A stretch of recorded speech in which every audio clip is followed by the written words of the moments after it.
تھا، اس کے لوگوں کو بلوایا اور اس کے بادشاہ نے ان سب کے ہاتھ کٹوائے کہ تم لوگوں نے مجھے بربادی کا مشورہ دیا تھا، اور خود وہ جو ہے آگے روانہ ہوا یہاں تک کہ مکہ مکرمہ پہنچا۔ یہاں اس نے خانہ کعبے کا طواف کیا اور پھر وہاں اونٹ ذبح کیے، سر منڈوایا، اور روایت کے مطابق جو لوگوں میں مشہور ہے، اس نے وہاں پر 6 دن قیام کیا۔ 6 دن قیام کیا۔ اس دوران وہ وہاں کے لوگوں کے لیے جانور ذبح کرتا تھا اور وہاں کے رہنے والوں کے لیے کھانے اور شہد کا انتظام کرتا تھا۔ اب طوبہ جو ہے یہ سب سے پہلا آدمی تھا، شخص تھا جس نے خانہ کعبہ بیت اللہ کے اوپر غلاف چڑھایا ہے۔ طوبہ کو خواب میں بتایا گیا کہ وہ بیت اللہ پر غلاف چڑھائے، چنانچہ اس نے جو ہے بیت اللہ پر ٹاٹ کا غلاف چڑھا دیا۔ پھر اس کو اگلی رات پھر اشارہ ہوا کہ اس سے بہتر غلاف چڑھائے، چنانچہ اس نے پھر معافر 2 نمبر جو ہوتا ہے اسے تھوڑا بہتر اس کا غلاف چڑھایا۔ پھر اس کے بعد پھر اس کو خواب میں اشارہ ہوا کہ اس سے بھی بہتر غلاف چڑھائیے، چنانچہ اس نے وسائل جو کا بنا ہوا، جو اس کا کافی مہنگا کپڑا ہوتا ہے یمن کا، بنا ہوا غلاف اس کے اوپر چڑھایا۔ اور عرب کی جو ہے عام روایت کے مطابق یہ طوبہ پہلا شخص تھا جس نے بیت اللہ کے اوپر غلاف چڑھایا۔ اور اس کے علاوہ وہاں پر اس وقت جرہم کے قبیلے، ہم نے شروع کے کلاس میں جرہم کے قبیلے کے بارے میں پڑھا تھا کہ اسماعیل علیہ السلام کے 2 بیٹوں کے بعد خانہ کعبے کے جو انچارج تھے وہ جرہم کا قبیلہ رہا، اور یہ تقریباً 2100 سال رہے، اور پھر 300 سال خزاعی۔ تو اس وقت جرہم کے قبیلے کے قبضے میں تھا خانہ کعبہ، تو جب غلاف چڑھایا جرہم کے قبیلے کے ساتھ اس نے مل کر خانہ کعبے کے اوپر غلاف چڑھایا، اور اس نے وہاں کے لوگوں کو نصیحت کی، اور جو جرہم کے لوگ تھے ان کو نصیحت کی کہ اس کو پاک صاف رکھیں، اس میں یہاں پر کوئی جیسے کہ گندگی پلیدگی نہ ڈالیں، یہاں پر جو اس طرح وہ اپنے جانور ذبح کرتے تھے، چڑھاتے تھے، تو ان چیزوں سے ان کو منع کیا۔ اب طوبہ وہاں سے چل پڑا۔ یہ جب طوبہ یمن میں داخل ہونے لگا، جب یمن میں داخل ہونے لگا تو جو بنی حمیر تھے، اب ان لوگوں نے روکا، اس کو بادشاہ کو روکا۔ لوگوں نے اس سے کہا کہ تم تو ہمارے مذہب سے الگ، تم نے تو علیحدگی اختیار کی، ہمارے مذہب سے جو ہے تم الگ ہو گئے ہو، اسی لیے ہم تجھے اس بستی میں اب داخل نہیں ہونے دیں گے۔ اب طوبہ نے انہیں یہ بتایا کہ اپنا مذہب جو ہے قبول کرنے کی ان کو دعوت دی، وہ عیسائیت پر تھا، اور اپنے قوم سے بھی کہا کہ یہ تمہارے لیے بہتر مذہب ہے۔ اس پر انہوں نے کہا کہ ٹھیک ہے۔ ان کے جو تھا ان علاقوں میں ایک آگ تھی جس کو یہ ثلاثی کہتے تھے، اب اس پر یہ لوگ اپنے فیصلے وغیرہ جو تھے وہاں یہ کرتے تھے اس آگ پر۔ اب طوبہ نے جو ہے لوگوں نے اس سے کہا کہ اب فیصلہ تو ہمارے اور آپ کے درمیان ثلاثی کے مطابق ہوگا، تو طوبہ نے اس کو قبول کر لیا۔ ابن اسحاق لکھتے ہیں کہ اہل یمن کے خیال میں ان کے ملک میں ایک آگ تھی جو مختلف تنازعات اور ان کے درمیان جو بھی جھگڑے ہوتے تھے تو ثلاثی کا فیصلہ صادر کیا کرتی تھی وہ آگ۔ اب جو ظالم بندہ ہوتا تھا وہ آگ جو ہے اس کو نگل جاتی تھی اور مظلوم کو وہ کوئی نقصان نہیں پہنچاتی تھی۔ اب آخرکار طوبہ کی قوم جو تھی انہوں نے اپنے بت ساز و سامان کے ساتھ وہ نکلی وہ قوم، اب جس کے ذریعے وہ دعویٰ کرتے تھے کہ وہ جو ہے جن کو وہ اپنے الہ مانتے تھے، اور جو 2 یہودی عالم بادشاہ کے ساتھ گئے تھے انہوں نے بھی اپنے گردنوں میں اپنی کتابیں لٹکائے ہوئے، اور تمام لوگ اسی مخصوص جگہ پر جا بیٹھے جہاں وہ آگ نکلا کرتی تھی۔ اب تھوڑی دیر بعد وہ آگ نکلی۔ آگ نکلی ان کی جانب، وہ بڑھنے لگی. لوگ جو ہے خوفزدہ بھی ہو گئے، کترانے بھی لگے. لیکن پھر جو موجود لوگ وہاں پہ بیٹھے تھے، اب ان لوگوں کو صبر کی اور نصیحت کی تلقین کی کہ تم لوگ یعنی جمے رہو اور جمے رہو جو ہے نا. تھوڑی دیر بعد جب آگ آگے بڑھی تو اس نے تمام جو بت اور ان کے جتنی بھی بت پرست اپنا سامان لے کے گئے تھے، وہ سب کا سب کیا تھا، اس نے یعنی جلا ڈالا. اور لیکن اس کے ساتھ جو یہودی عالم تھے، جو اپنے گلے میں اپنی کتابیں تورات کے وہ ڈال کر گئے تھے، اب ان کو آگ نے کچھ بھی نہیں کہا، اور وہ انہیں اپنی کتابوں کو لٹکائے ہوئے تھے، اور وہ بالکل ٹھیک ٹھاک صحیح سلامت وہاں سے باہر نکل آئیں. تو اس طرح سے جو وہ قوم تھی حمیری، اب وہ یعنی اس کے قائل ہو گئے یہودیت کے. اور اب یمن میں اسی طریقے سے یہودیت کا آغاز ہو گیا. اب دونوں یہودی عالموں نے بنی حمیر کے جو لوگوں نے جو آگ کا پیچھے اسی لیے کیا تھا کہ وہ اسے لٹا دیں، لیکن کہ وہ مطلب انہی لوگوں کو ختم کر دیں گے. لیکن اب ان کو یہ پتہ چلا کہ جو مذہب یہودیت ہے وہ حق پر ہے. تو لہٰذا اس طرح توبہ کے وہ سارے لوگ جو تھے وہ ایمان لے آئیں. اور اس کے بعد جو ہے اب توبہ کی اس کی جب حکومت تھی، اس کے حکومت کے بعد اس کا جو بیٹا تھا حسان بن توبان، وہ جو تھا وہ اس کا بادشاہ بنا. باپ کے بعد اس کی بادشاہت آئی. جب اس کی بادشاہت آئی تو وہ عرب اور عجم کی سرزمین کو فتح کرنے کے اس کے بیٹے نے یہی ارادہ کیا کہ وہ اب عرب اور عجم کی سرزمین کو فتح کرے، اور یمن کے لوگوں کو وہ وہاں سے نکال کر یعنی عراق کے قریب ایک مقام پر لے گیا. جب وہ بحرین پہنچا تو اس کے قبیلے بن حمیر کے جو قبیلے کے کچھ لوگ اور یمن کے دوسرے بھی قبائل اس کے ساتھ تھے، انہوں نے اب آگے جانا پسند نہیں کیا. اب ان کا خیال تھا کہ وہ یہاں سے اپنے گھروں کو واپس لوٹ جائیں. لیکن بادشاہ تو ارادہ کر چکا تھا کہ اب وہ آگے عرب اور عجم کو فتح کریں. اب جو ہے وہ جب بادشاہ نہیں مانا، اب ان لوگوں نے کیا کیا کہ بادشاہ کا جو بھائی ہے اس کے ساتھ مل کر بادشاہ کے خلاف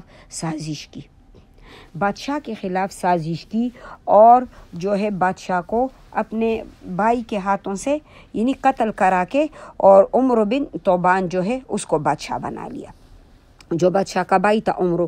اب وہ جب بادشاہ بنا تو وہ یمن واپس آ گیا. جب یمن واپس آیا، لیکن اب بادشاہ نے جس نے اپنے جو ہے بھائی کو قتل کیا تھا، اب اس کی یہ حالت ہو گئی کہ اس کو اللہ تعالیٰ نے بے خوابی کے مرض بیماری میں مبتلا کیا. اس نے بہت زیادہ جتنے طبیب تھے، کاہن تھے، اس وقت کے نجومی تھے، ان کو بلایا اور ان سے دریافت کیا، علاج کرنے کی کوشش کی، لیکن بادشاہ کی جو نیند ہے وہ بالکل ختم ہو گئی تھی.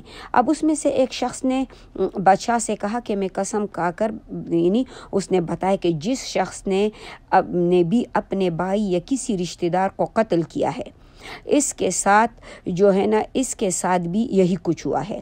اب عمرو بن توبان سے جب یہ بات کی گئی کہ تو اس نے یمن کے جو لوگ جنہوں نے اس کو اکسایا تھا حسان بن توبان کو قتل کرنے کے ارادے پر کہ وہ اس کو جو ہے نا کہ اپنے بھائی کو قتل کرے، کیونکہ آگے وہ لوگ نہیں چاہتے تھے کہ لڑیں تاکہ ہم واپس یمن چلے جائیں.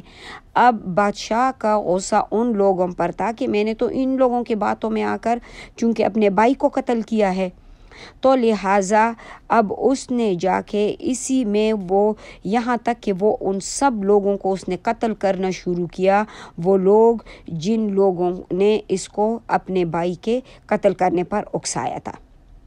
اور کچھ عرصے بعد عمر بن توبان جو تھا وہ مر گیا. جب وہ مر گیا تو اب یہ جو حمیری تھے ان میں ٹوٹ پوٹ جو ہے نا ہو گئی، ان کی سلطنت میں کافی ٹوٹ پوٹ ہو گئی اور ان کی سلطنت جو ہے یعنی کافی خراب ہو گئی. جب سلطنت میں ٹوٹ پوٹ ہو جاتی ہے تو اب کیا تھا کہ شاہی خاندان کے اندر انتہائی نااتفاقیاں چل پڑیں. جب شاہی خاندان کے نااتفاقیوں میں کیا تھا کہ ان میں ایک شخص تھا جو شاہی خاندان میں سے نہیں تھا، لخیتھا اس کا نام تھا جو ہے، اور وہ شخص کیا تھا، وہ تخت و تاج کے اوپر قابض ہو گیا. لخیت ذو شاطر، اب یہ جب تخت پر قابض ہو گیا تو یہ اس نے کیا کیا کہ اس کے علاقے کے جتنے بھی بہترین لوگ تھے جو شاہی گھرانے کے ساتھ جو یعنی حیثیت رکھتے تھے، وہ بہت سارے لوگوں کو اس نے قتل کیا، لیکن یہ خود جو تھا یہ ایک انتہائی بد کردار انسان تھا، یہ ایک بد کردار انسان تھا۔ اس نے جو ہے سازش کر کے اقتدار پہ قبضہ تو کر لیا۔ اب اس نے جو مطلب لوگ تھے اس وقت کے جو بڑے اچھے ہوشیار انہیں بڑے بڑے عہدوں پہ تھے ان کو بھی قتل کیا۔ اب لہٰذا اس نے اپنی اسی سلطنت پر قبضہ کیا اور یہ انتہائی بتحاشا جو ہے نا اس نے لوگوں پہ ظلم کیے۔ اور اس کے علاوہ اس میں جو سب سے بڑی خرابی تھی، اس میں قومی لوٹ کی بھی اس میں یہ مبتلا تھا گناہ میں، یعنی جو قومی لوٹ جس بیماری میں مبتلا تھی یہ اسی کی خواہش یہی بھی کرتا تھا۔ اب ہر رات یہ جو لخیت جو بادشاہ تھا، یہ ہر رات اس کے بستر پہ ایک نیا لڑکا جو ہے وہ لایا جاتا تھا، اور روزانہ رات کو شاہی خاندان میں سے، اور لڑکا بھی اس کو شاہی خاندان میں سے، اب شاہی خاندان میں سے جو ہے وہ اپنے بلاخانے پر بلاتا، اور جو مقصد جو کے لیے جس نے تعمیر کیا تھا، پھر وہاں پر اس لڑکے کے ساتھ بدفعلی کرنے کے بعد جو ہے وہ پھر اپنے منہ میں مسواک رکھ کر جھانکتا، اور بالاخانے کے محافظ جو دوسرے افراد کو علم ہو سکے کہ میں اپنے جو گندے کام ہیں اسے میں فارغ ہو چکا ہوں۔ تو آخرکار ایک دن جو ہے ذو نواس جو اسد توبان کا جو ہے بھائی، جو اسد بن توبان تھا اس کے بھائی کا یہ بیٹا تھا، حسن بن توبان کے یہ بھائی کا بیٹا تھا۔ اب ذو نواس جو تھا اس کو بلایا گیا، یہ کہتا ہے کہ اپنے چچے کے قتل کے وقت جو تھا یہ کافی کم سن تھا، چھوٹا تھا، اب جوان ہونے پر یہ انتہائی خوبصورت اور ذہین نکلا۔ اب جب اس کو یہ لخیدہ جو ہے بادشاہ اس کے پاس لایا گیا تو اس نے انہیں اپنے جو اس کو پتہ چلا ظاہر ہے کہ اب بادشاہ تو میرے لیے انہیں برے اور اپنے گندے ارادے رکھتا ہے، لہٰذا اس نے ایک چوری لی جو اپنے جوتے اور پاؤں کے درمیان اس نے چھپا کر رکھ لی۔ اب یہ جب بادشاہ کے پاس گیا اور وہ جب اس کی طرف یہ ذو نواس کی طرف بڑھنے لگا تو ذو نواس نے اس پر سبقت کر لی اور اس کے پیٹ میں جو ہے چوری گم تھی اور اس کو ہلاک کر دیا۔ ہلاک کرنے کے بعد اس کا سر کاٹ کے روشندان میں رکھ دیا اور اس کے منہ میں مسواک بھی رکھ دیا، تاکہ باہر جو سیکیورٹی والے ہیں وہ جیسے جھانکتا ہے روشندان میں تو ان کو نہیں پتہ چلے گا، اور یہ وہاں سے چل پڑا۔ اب سیکیورٹی والوں نے دیکھا روشندان میں ہیں، لیکن جب ذو نواس تھوڑا آگے گیا اب وہ دیکھتے ہیں کہ سر میں سے تو خون ٹپک رہا ہے۔ اب یہ سیکیورٹی کے لوگ جو ہیں یہ ذو نواس کے تعاقب میں لگ گئے یہاں تک کہ اس کو پکڑ لیا۔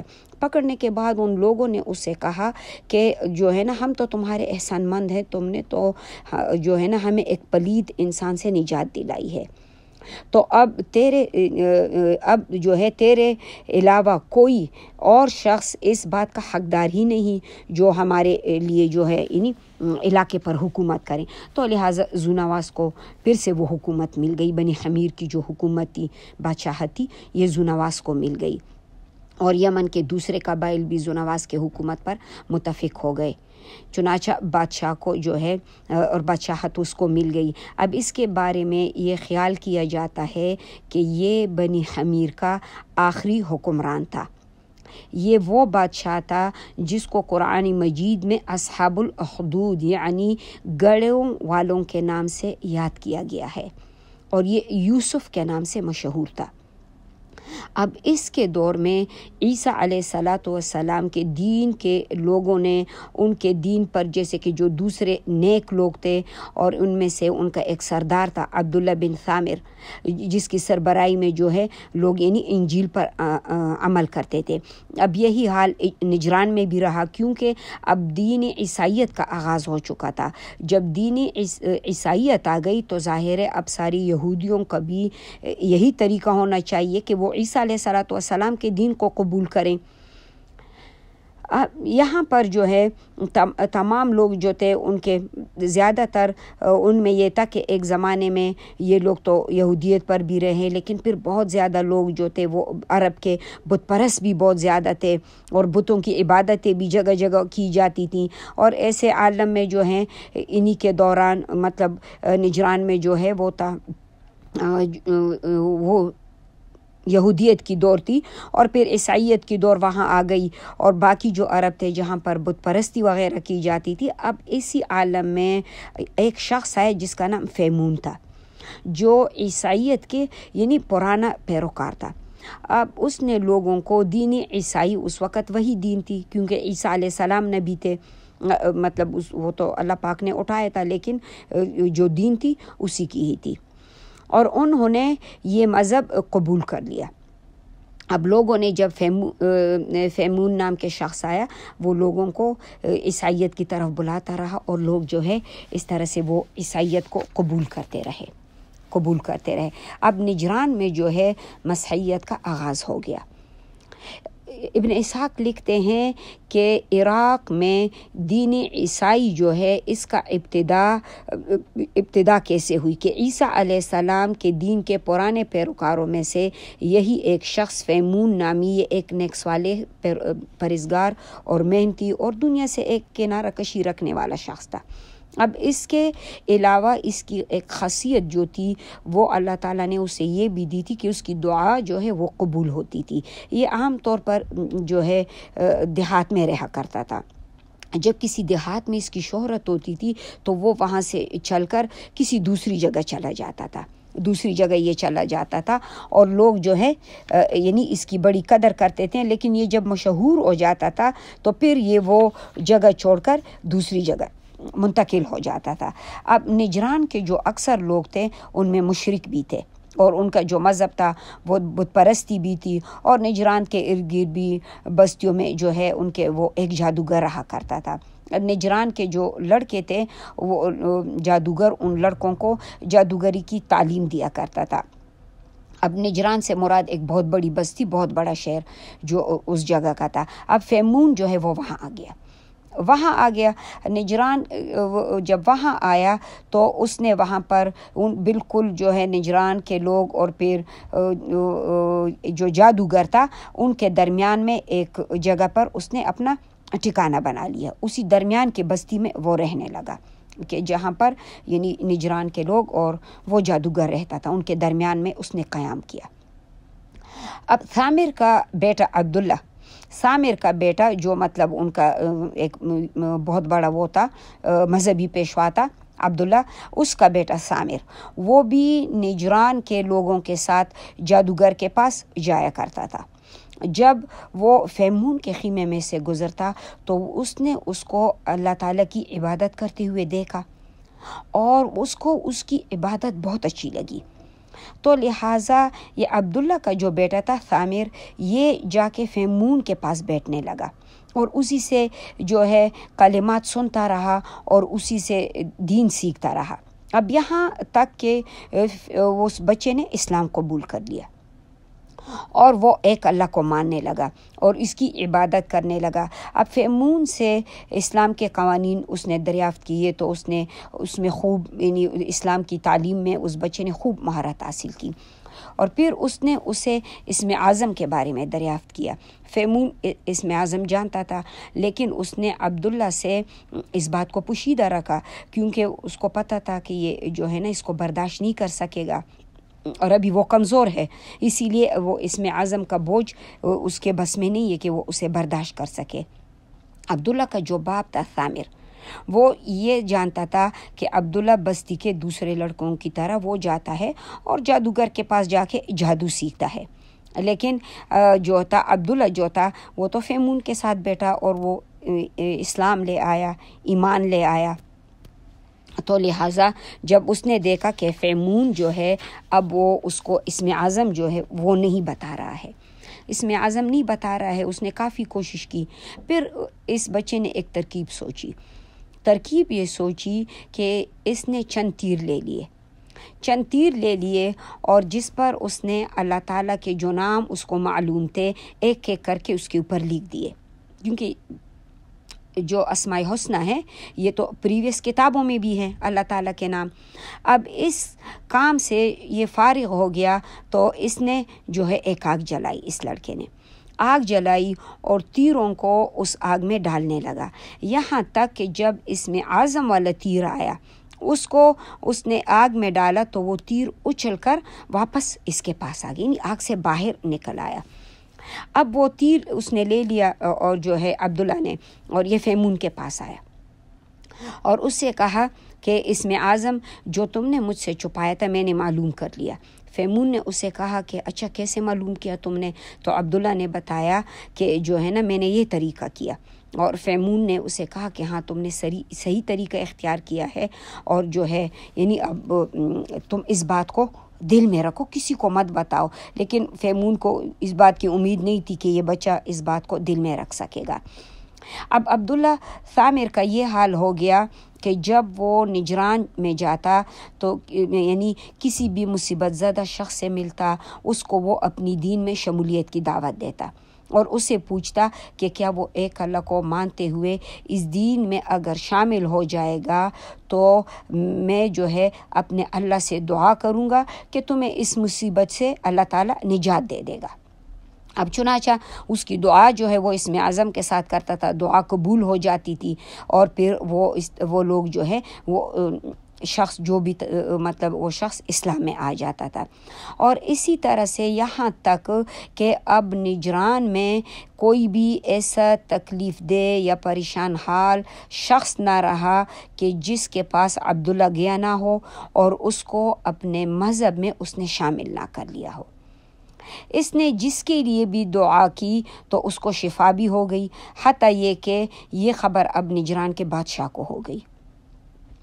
جب بادشاہ کو خبر ہوئی اس نے عبداللہ کو بلایا اور اس سے کہا کہ اس نے اس بستی کو جو ہے نا اس کے یعنی بادشاہ کے خلاف کر دیا ہے، میرے آبا و اجداد کا جو مذہب ہے یعنی اس کی مخالفت کی ہے، میں تجھے جو ہے نا انتہائی سخت سزا دوں گا. عبداللہ نے کہا کہ تم جس بات کا دعویٰ کرتا ہے تم وہ نہیں کر سکو گے جب تک تم اللہ پر ایمان نہ لاؤ. اچھا بادشاہ نے اس کے لیے سزائیں وہ کر دی. بادشاہ نے اپنے لوگوں سے کہا کہ اس بچے کو لے کر یہ پہاڑ سے نیچے گرا دیں. جب کچھ اس کے سپاہی تھے یہ لے گئے عبداللہ کو پہاڑ سے گرانے کے لیے، اور وہاں پر اللہ نے ایک زلزلہ کرایا جس سے وہ جو آدمی تھے وہ گر پڑے اور عبداللہ بچ گیا. یہ واپس بادشاہ کے پاس آیا اور یہ نہیں کہ یہ ڈرا، یہ بادشاہ کے پاس آیا حق کی دعوت کے لیے. اللہ رب العالمین کے آگے ایک بچے کی جو ہے ایمان جو ہے اس کی مضبوطی جو ہے وہ کس قدر خود ایمان لا کے دوسروں کے غم میں کس طرح وہ لگا ہوا ہے، یہ تبلیغ کے لیے جو ہے نا ایک بہترین مثال ہے. اچھا عبداللہ جو ہے اب بادشاہ نے کیا کیا کہ لوگوں سے کہا کہ اس کو جو ہے مطلب پانی میں گرا دو، اس کو پانی میں گرا دو.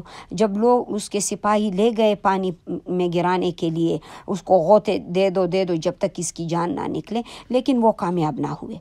اب یہ پھر بادشاہ کے پاس آیا اور پانی آ کے کا ایک ریلا آیا اور ان لوگوں کو جو بادشاہ کے لوگ تھے ان کو اپنے ساتھ ڈبو کے لے گیا. لیکن اس نے بادشاہ سے کہا کہ تم اللہ کی وحدانیت اور اس کی ایک ہونے کو مان لو اور پھر جو ہے تم جو ہے مجھے قتل کر سکتے ہو، اس کے علاوہ تم مجھے نہیں قتل کر سکتے. اب بادشاہ نے جو ہے وہ لے آیا ایک اللہ پر، جب وہ ایمان لے آیا تو اس نے ایک لاٹھی اٹھائی اور جو ہے عبداللہ کو کے سر پہ ماری بسم اللہ پڑھ کر نا. اس نے کہا تم جو بھی چیز اٹھاؤ اسے مجھے تم معمولی بھی زخم دو انہی بسم اللہ کہہ کر تو تم مجھے قتل کرو گے، ویسے جو ہے اللہ تعالیٰ کبھی بھی تمہارے ہاتھوں سے جو ہے نا میری جان کو نقصان نہیں پہنچائے گا. اب عبداللہ ابن ثامر جو ہے وہ مطلب اس کے سر پہ پڑتے ہی وہ سٹک جو بادشاہ نے اس کے سر پہ مارا تو وہ اسی سے ہی فوت ہو گیا. اب جو ہے حضرت عیسیٰ علیہ السلام کے جو احکامات تھے وہ اس نے لوگوں تک پہنچائے تھے، اور اب جو نجران میں دینی جو عیسائیت تھی وہ کافی پھیل چکی تھی. اب پھیل چکی تھی۔ اب بادشاہ جو تھا اب اس نے لوگوں سے کہا کہ اگر تم لوگ واقعی اپنی جان بچانا چاہتے ہو تو تم لوگوں کو اس دین سے نکلنا ہوگا، یعنی یہودیت کو تم لوگوں نے قبول کرنا ہوگا۔ پہلے دین تو یہودیت کی تھی۔ اب لوگ جب نہیں مانے تو ذونواس نے خندقیں کھدوائیں اور اس نے بے شمار لوگوں کو جلایا، ان گنت تلواریں جو ہے اس نے چلائی اور بہت زیادہ لوگوں کو قتل بھی کیا، ان کے ناک کان کاٹ ڈالے۔ یعنی ایک اندازے کے مطابق کہتے ہیں کہ اس نے تقریباً 20,000 اشخاص کو جو اس نے قتل کیا، 20,000 اشخاص کو اس نے قتل کیا۔ اور ذونواس جو ہے اس کے لشکر کے بارے میں رسول اللہ صلی اللہ علیہ وسلم پر وحی بھی نازل ہوئی، جس کا ذکر سورہ البروج میں ہے۔ سورہ البروج میں جو ہے نا یہ ان کا ذکر آیا ہے۔ تو یہ جب لوگوں کو قتل کر رہا تھا تو ایک آدمی جو تھا وہ ان کے چنگل سے نکل پڑا، بھاگ نکلا وہ جنگل کی طرف جو ہے یعنی بھاگتا ہوا گیا۔ اب اس شخص کا نام جو ہے وہ دوست بتاتے ہیں۔ اس کے پیچھے ذونواس کے لوگوں نے گھوڑے دوڑائے، لیکن یہ آدمی جو تھا دوست اور جو ہے نا سلبان، یہ ان کے ہاتھ نہیں لگا اور یہ ریگستان کی طرف چلا گیا، اور لہٰذا یہ ان کے ہاتھ نہ لگا اور گرفتار ہونے میں اس کے وہ لوگ ناکام رہے۔ اب یہ شخص روم پہنچ گیا، روم کے بادشاہ جو ہے قیصر کے دربار میں یہ پہنچا، اور وہاں جو نجران میں لوگوں پر جو ذونواس کے ہاتھوں پر جو آفتیں آئی تھی، 20,000 لوگ جو قتل کیے گئے، جن کو جلا دیا گیا، تو ساری کہانی ان کو بتائی کہ ذونواس، اور اس سے کہا قیصر سے کہ ذونواس اور اس کے لشکر کے خلاف مدد اس نے طلب کی کہ مدد کی جائے ان لوگوں کی، لیکن قیصری روم نے کہا کہ ہمارا ملک جو ہے یہ روم تمہارے ملک سے بہت دور ہے، تو لہٰذا ہم تو تمہاری مدد کرنے سے عاجز ہیں، لیکن میں حبشہ کے حکمران کو خط لکھ کے دیتا ہوں جو تیری مدد کرے۔ چنانچہ اس کا جو ملک بھی جو ہے وہ تیرے ملک کے قریب پڑتا ہے، اور اس کے علاوہ وہ بھی عیسائیت کی مذہب پر ہے، کربند ہے، یعنی جو لوگ عیسائیت کی وجہ سے قتل ہوئے، تو ظاہر ہے وہ بادشاہ ہر طرح سے تم لوگوں کی مدد کرے گا، وہ ضرور مدد تو کرے گا۔ چنانچہ قیصری روم نے اس کو جو ہے دوست کو خط لے کے حبشہ کی طرف روانہ کر دیا، اور پھر جو ہے حبشہ جا کر تاکہ وہ یعنی بادشاہ ان لوگوں سے بدلہ لے لے۔ اب یہ وہاں پہنچ گیا۔ جب وہاں پہنچ گیا تو اس نے جو بادشاہ تھا وہاں کا حبشی اس کو بادشاہ روم کے بادشاہ کا خط دیتی، اور حبشی بادشاہ نے 70,000 جو ہے لشکر دوست کے ساتھ روانہ کیا، اور اس لشکر کا جو اس کا بڑا جو مطلب تھا چیف آف آرمی جس کو اس نے مقرر کیا، اس کا نام تھا اریات نامی ایک وہ تھا شخص تھا، اس کو افسر مقرر کیا، اور اس کے علاوہ ابرہہ الاشرم وہ بھی اس کے ساتھ روانہ ہو گیا۔ اب یہ ریاض جو ہے یہ سمندر کے راستے سے یمن پہنچا، اور ذونواس اور بنو حمیر اور ان کے ساتھیوں کے ساتھ جو ہے یعنی ریاض کے یہ مقابلے پہ نکلے، اور وہ بھی مقابلے پہ نکل آئے۔ اب دونوں کے درمیان جنگ ہوئی، ذونواس کو شکست ہوئی، اور ذونواس نے جو ہے وہ گرفتاری سے وہ بھاگ گیا، گرفتاری سے بھاگ نکل کے اور یہ سمندر کی طرف اس نے رخ کیا، یہاں تک کہ جب سمندر میں پہنچا وہاں وہ گھوڑے سمیت جو ہے ڈوب کر مر گیا، اور ادھر جو ریاض تھا وہ یمن میں داخل ہو گیا، اور اس طرح یمن پر جو ہے اب حبشیوں کا قبضہ ہو گیا، اور ان پر جو ہے اہل حبشہ پر جو ہے اب یمن کی حکومت ہو گئی، اور یہاں پر اب یہ حکومت کرنے لگے۔ اریات جو تھا اب ایک طویل عرصے تک اریات کی یمن پر اس نے حکومت کی، اور پھر یمن سے جو ہے وہاں کے حبشیوں میں سے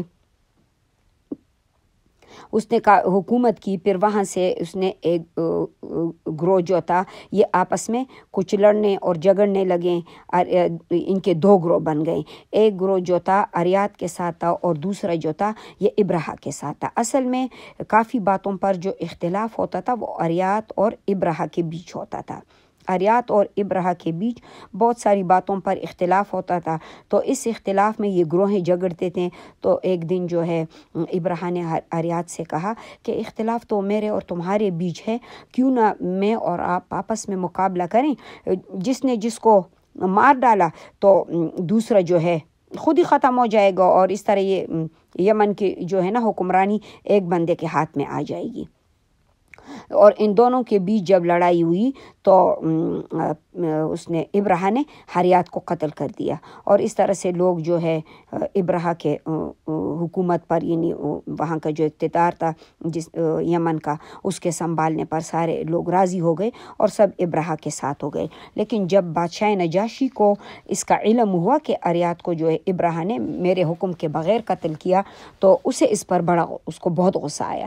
بادشاہ کو غصہ آیا اور بادشاہ نے قسم کھائی کہ جب تک جو ہے ابرہہ کو تباہ نہ کریں, یعنی اس کو گھسیٹ کر, اس کو پہلے گھسیٹ کر اس کو یمن کے گلیوں میں جیسے, اور پھر گھسیٹا جائے اور پھر اس کا سر یعنی کاٹا جائے, تو اس وقت تک میں چین سے نہیں بیٹھوں گا. اب جب ابرہہ کو اس بات کا علم ہوا تو یہ بڑا شاطر اور چالاک تھا.